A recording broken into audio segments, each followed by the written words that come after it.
Indonesia dan Republik Demokratik Kongo sepakat untuk menjalin kerjasama di bidang militer dan pertahanan yang mencakup pembelian sejumlah alat utama sistem persenjataan dan pengiriman prajurit untuk belajar di Akademi Militer di Indonesia.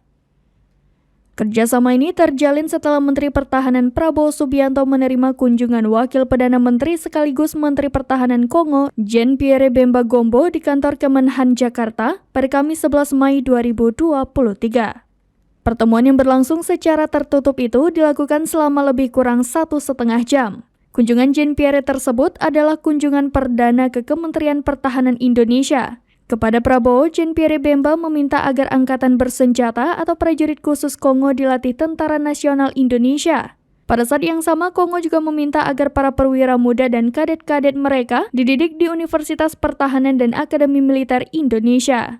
Di sisi lain, Indonesia dan Kongo sepakat untuk menjalin kerjasama di bidang pertahanan. Prabowo mengaku Kongo bahkan tertarik untuk membeli sejumlah alutsista buatan dalam negeri. Sebelum bertemu Prabowo, Jean-Pierre sudah terlebih dahulu mengunjungi PT Pindad dan PT Dirgantara Indonesia dan mengungkapkan ketertarikan terhadap senjata buatan anak bangsa.